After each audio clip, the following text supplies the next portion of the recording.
Halo semuanya, perkenalkan nama saya Yvi Angel dari Jurusan Teknik Industri Angkatan 2019. Pada kesempatan kali ini, saya ingin menjelaskan mengenai History of Management dalam mata kuliah Manajemen Perusahaan Industri.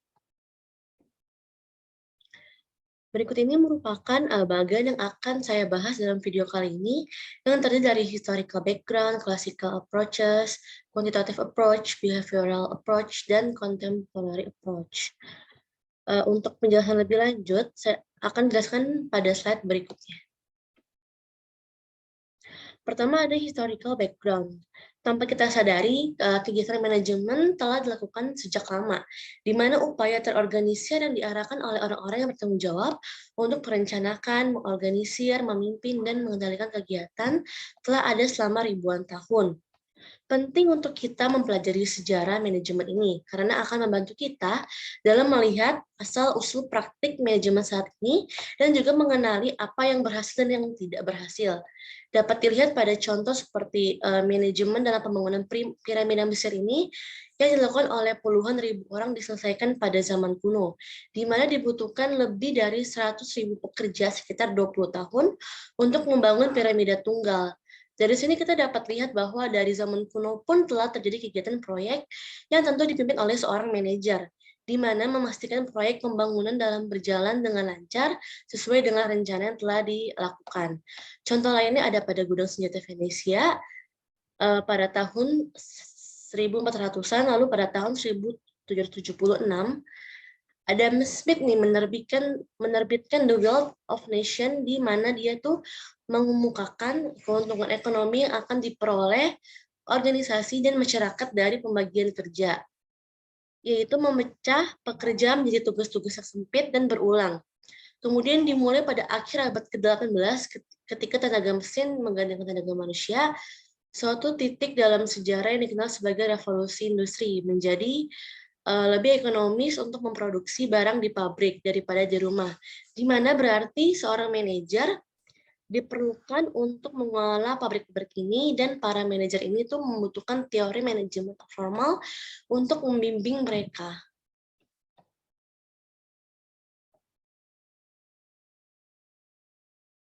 Selanjutnya, pada classical approaches akan membahas mengenai scientific management dan general administratif. Scientific management di Frederick pada scientific management dikenal Frederick Taylor dan dikenal sebagai bapak manajemen ilmiah, mempelajari pekerjaan manual menggunakan prinsip-prinsip ilmiah, yaitu pedoman untuk meningkatkan efisiensi produksi untuk menemukan satu cara terbaik untuk melakukan pekerjaan tersebut. Kontribusi utama keluarga Gilbert adalah menemukan efisiensi gerakan tangan dan tubuh, serta merancang alat dan perlengkapan yang tepat untuk mengoptimalkan kinerja kerja.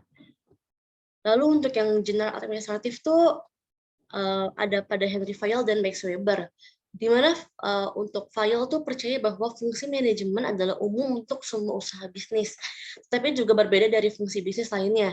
Dia mengembangkan 14 prinsip manajemen dari mana banyak konsep manajemen saat ini telah berkembang. Kalau untuk yang Max Weber tuh menggambarkan tipe organisasi ideal yang disebutnya birokrasi.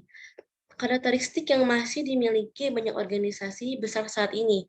Manajer saat ini menggunakan konsep manajemen ilmiah ketika mereka menganalisis tugas pekerjaan dasar yang harus dilakukan, menggunakan studi waktu dan gerak untuk menghilangkan gerakan yang sia-sia, mempekerjakan pekerja dengan kualifikasi terbaik untuk satu pekerjaan, dan merancang insentif sistem berdasarkan output. Mereka menggunakan teori administrasi umum ketika mereka tuh melakukan fungsi manajemen dan struktur organisasi mereka, sehingga sumber daya yang digunakan secara efisien dan efektif. Berikutnya untuk quantitative approach melibatkan aplikasi statistik, model optimasi, model informasi, dan simulasi komputer untuk kegiatan manajemen. Manajer menggunakan pendekatan kuantitatif terutama ketika membuat keputusan, dikarenakan mereka merencanakan dan mengendalikan aktivitas kerja seperti mengalkulasi sumber daya, meningkatkan kualitas, menjadwalkan pekerjaan, atau menentukan tingkat persediaan yang optimal. Lalu manajemen kualitas total adalah sebuah filosofi manajemen dikhususkan untuk perbaikan terus-menerus dan menanggapi kebutuhan dan harapan pelanggan, juga menggunakan metode kuantitatif untuk memenuhi tujuannya. Selanjutnya, behavioral approach. Pendukung perilaku organisasi awal terdiri dari Robert Owen, Hugo Munsterberg, Mary Parker Follett, dan Chester Barnard yang menyumbangkan berbagai ide, tetapi semua percaya bahwa orang adalah aset terpenting untuk organisasi dan harus dikelola. Untuk studi Hawthorne secara dramatis mempengaruhi keyakinan manajemen tentang peran orang dalam organisasi, yang mengarah ke penekanan baru pada faktor perilaku manusia dalam mengelola. Penekanan perilaku sebagian besar telah membentuk bagaimana organisasi saat ini yang dikelola. Banyak teori motivasi, kepemimpinan, perilaku, dan pengembangan kelompok saat ini dan masalah perilaku lainnya dapat ditelusuri ke pendukung perilaku organisasi awal dan kesimpulan dari studi Hawthorne ini. Saat ini, pendekatan perilaku sebagian besar telah membentuk bagaimana organisasi saat ini dikelola.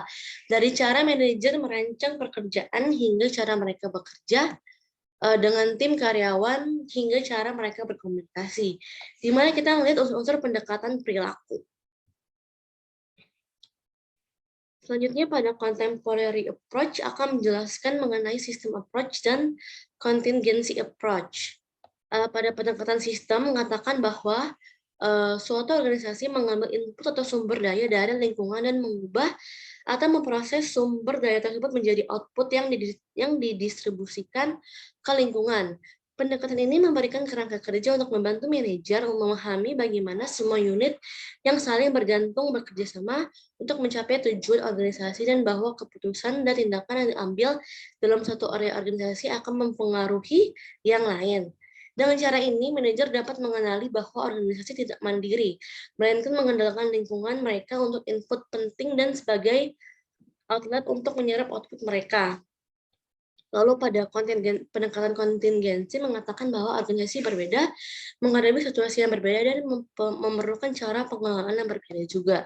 Ini tuh membantu kita memahami manajemen karena menekankan bahwa tidak ada aturan yang sederhana atau universal yang harus diikuti oleh para manajer. Sebaliknya, kita sebagai manajer harus melihat situasi mereka dan menentukan bahwa jika ini adalah cara situasi saya dan maka ini adalah cara terbaik bagi saya untuk mengelola.